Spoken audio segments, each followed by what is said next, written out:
Video में हम बताने वाले हैं रामायण से रिलेटेड कुछ महत्वपूर्ण प्रश्न। तो हम पहले प्रश्न की ओर अपने बढ़ते हैं। पहला प्रश्न हमारा, रामायण की रचना मूल रूप से किसने की थी? तो ये की थी महर्षि ऋषि वाल्मीकि ने, है ना। मतलब तुलसीदास जी ने नहीं की थी, संत एकनाथ जी ने नहीं की थी, अभिनंदन जी ने नहीं की थी। आगे देखते हैं, रामायण की रचना मूल रूप से ऋषि वाल्मीकि ने संस्कृत भाषा में की थी। तो पूछता है कि ये किस भाषा में इसकी मतलब मूल रूप से रचना हुई है? तो ये हुई है संस्कृत भाषा में।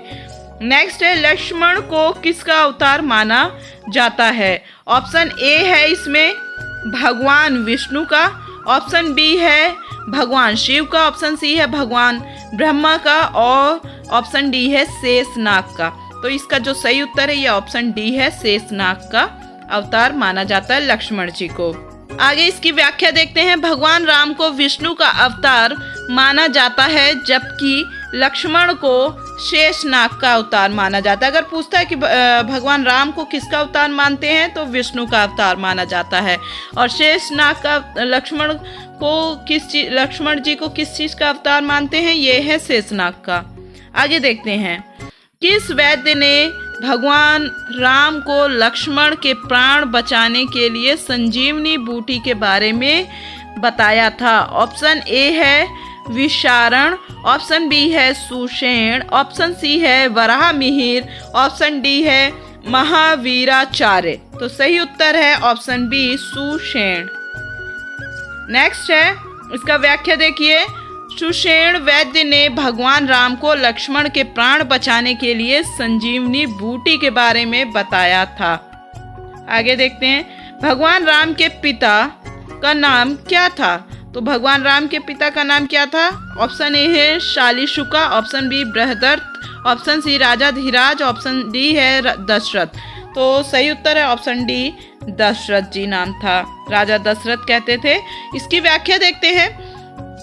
दशरथ भगवान राम के पिता थे, वह अयोध्या के राजा थे और उनकी 3 पत्नियां थी जिनका नाम कौशल्या, कैकेयी और सुमित्रा था। अयोध्या कहाँ है? अयोध्या यूपी में है, जहाँ राम मंदिर बन रहा है और भगवान श्री राम जी की मूर्तियां बन रही हैं और मंदिर बहुत ही बेहतरीन बन रहा है। तो चलिए आगे देखते हैं, निम्नलिखित में से कौन सा रामचरितमानस के कांड है?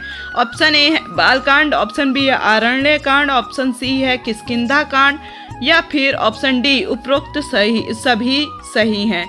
तो इसका जो ऑप्शन डी है ये बिल्कुल सही है, यानी बालकांड भी रामचरितमानस के कांड हैं, आरण्य कांड भी हैं और किष्किंधा कांड भी हैं। ठीक है, इसका पार्ट है।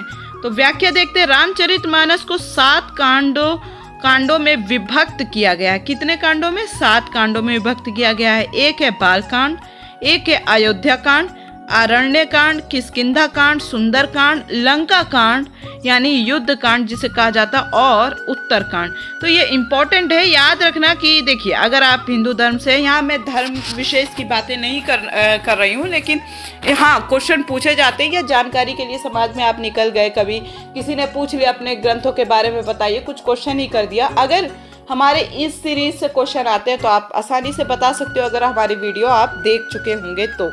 चलिए आपको पता चल गया कि हमारे रामचरित्र मानस को कितने कांडों में बांटा गया? तो 7 कांड है, जैसा कि बाल कांड, अयोध्या कांड, आरण्य कांड, किष्किंधा कांड, सुंदर कांड, लंका कांड और लास्ट है उत्तर कांड। अब आगे बढ़ते हैं, उस धनुष का नाम बताइए जिसका उपयोग भगवान राम ने सीता माता के स्वयंवर में किया था। ऑप्शन ए है पिनाक, ऑप्शन बी है पिंडिका, ऑप्शन सी है आनंदका, ऑप्शन डी है रूलापान। तो जो सही उत्तर है इस प्रश्न का वो है ऑप्शन ए पिनाक। ठीक है, आगे देखते हैं, इसकी व्याख्या देखते हैं। भगवान राम ने सीता स्वयंवर में भगवान शिव के धनुष पिनाक का उपयोग किया था। रावण किस वाद्य यंत्र को बजाया करता था? ऑप्शन ए है वीणा, ऑप्शन बी है सरोद, ऑप्शन सी है मंजीरा और ऑप्शन डी उपयुक्त में से कोई नहीं। सही उत्तर है ऑप्शन ए वीणा। इसकी व्याख्या देखते हैं। लंका का राजा रावण वीणा वाद्य यंत्र बजाने में निपुण था। आगे देखते हैं। 8वां प्रश्न है, गायत्री मंत्र के लिए निम्नलिखित में से कौन सा कथन सही है? ऑप्शन ए है रामायण के हर 1000 श्लोक के बाद आने वाले पहले अक्षर में गायत्री मंत्र बनता है।